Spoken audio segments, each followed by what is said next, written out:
जी dear students, अगला topic हमने जो डिस्कशन के लिए रेडी किया हुआ है और हमने डिस्कस करना है वो है स्ट्रक्चर ऑफ अल्कोहल्स।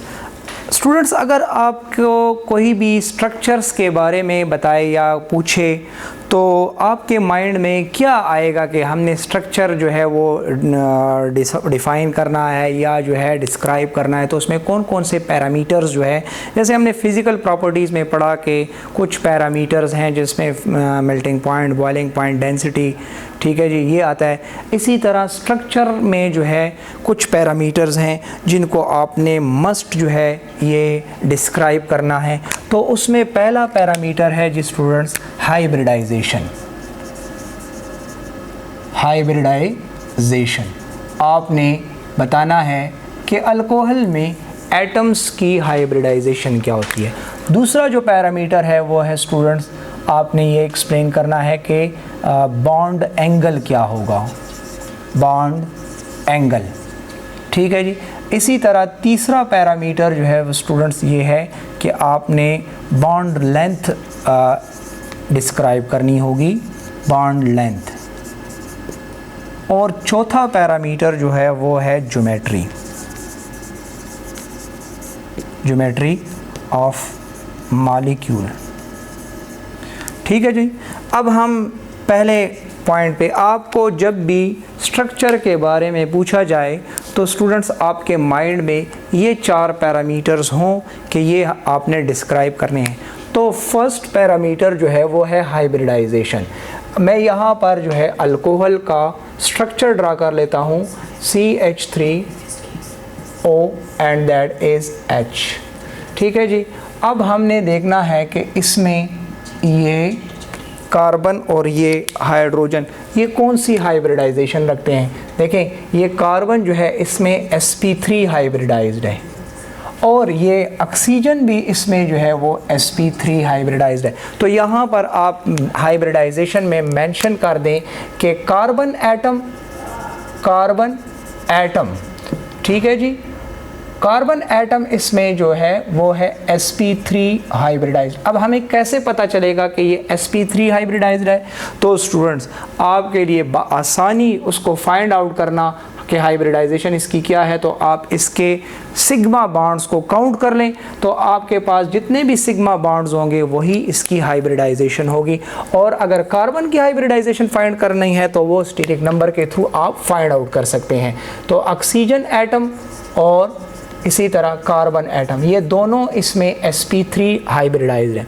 अब याद रखें कि इसमें चूँकि ये जो है हमने पढ़ा था कि ये वाटर का डिराइवेटिव है, तो वाटर में जो बॉन्ड एंगल है वो है 104.5 डिग्री।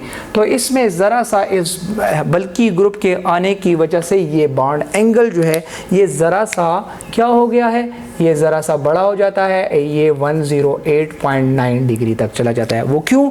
क्योंकि इसलिए कि ये जो है बल्कि ग्रुप जो है ये एक दूसरे को आपस में एक दूसरे को रिपेल करते हैं, तो इस वजह से ये बॉन्ड एंगल ज़रा सा वाटर से क्या हो जाता है, बड़ा हो जाता है, ठीक है जी। अब हम आते हैं जी, ये कौन सा बॉन्ड एंगल है, तो ये भी आपको पता हो, carbon, oxygen and hydrogen, that bond angle will be in alcohol, ये होगा 108.9 डिग्री होगा, ठीक है जी। इसी तरह हमारे पास बॉन्ड लेंथ है, तो बॉन्ड लेंथ हमारे पास डिफरेंट बॉन्ड लेंथ्स हैं। अगर आप देखें तो इसमें कार्बन हाइड्रोजन भी है, दैट इज़ हाइड्रोजन हाइड्रोजन, और उसके बाद कार्बन ऑक्सीजन है, और फिर उसके बाद ऑक्सीजन हाइड्रोजन है। अब आपको सब बॉन्ड लेंथ जो है वो बतानी है।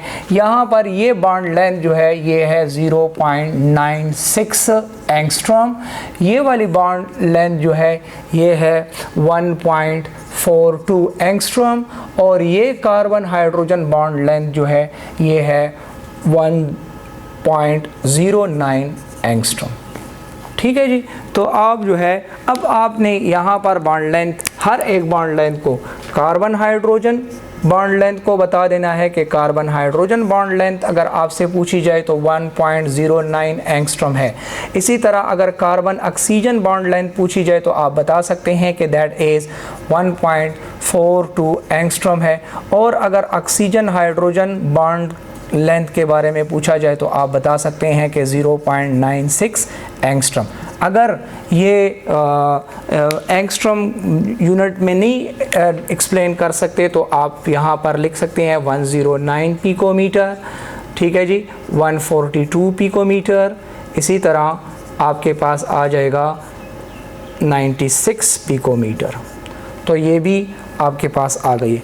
अब आ जाते हैं ज्योमेट्री की तरफ। तो स्टूडेंट्स आपके माइंड में हो कि ये जो है इसकी ज्योमेट्री कौन सी है, तो इसमें अल्कोहल्स की जो ज्योमेट्रीज़ हैं ये दो पॉसिबल ज्योमेट्रीज़ हैं। अल्कोहल्स में दो किस्म की ज्योमेट्री आपको आ सकती है, एक को हम कहते हैं इलेक्ट्रॉनिक ज्योमेट्री और एक आपको कहा जाता है मॉलिक्यूलर ज्योमेट्री। इलेक्ट्रॉनिक ज्योमेट्री तो याद रखें और मॉलिक्यूलर ज्योमेट्री। इलेक्ट्रॉनिक ज्योमेट्री जो होगी वो arrangement of electrons around the central atom. For example देखें, ये हमारे पास ऑक्सीजन है और यहाँ पर एक CH3 हो गया। अब यहाँ पर इसके जो बॉन्ड एंगल हैं और जो लोन पेयर हैं इनकी अरेंजमेंट देखें, ये दोनों लोन पेयर हैं, ये वाला और ये वाला, ये दोनों जो हैं ये लोन पेयर में आते हैं। लोन पेयर उस पेयर ऑफ इलेक्ट्रॉन को कहा जाता है जो कि किसी बॉन्डिंग में इस्तेमाल ना हो, और बॉन्ड पेयर ये दो हैं, ये और ये दो बॉन्ड पेयर हैं।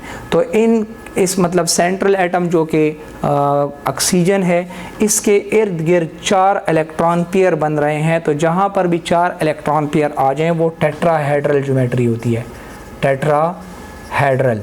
और इसी तरह मॉलिक्यूलर ज्योमेट्री अगर मैं कहूँ तो मॉलिक्यूलर ज्योमेट्री इस तरह है, CH3O एंड CH3। अगर आप देख लें तो वाटर के मॉलिक्यूल की जिस तरह ज्योमेट्री है, बेंट, एंगुलर शेप, ठीक है, ये बेंट है, तो ये हम कह सकते हैं कि this is bent, V shape, ठीक है जी, वी शेप और एंगुलर, तो ये इसकी मॉलिक्यूलर ज्योमेट्रीज़ में आ सकते हैं। तो होपफुली आपको समझ आ गई होगी ये सारा जो है स्ट्रक्चर के बारे में। Thank you very much.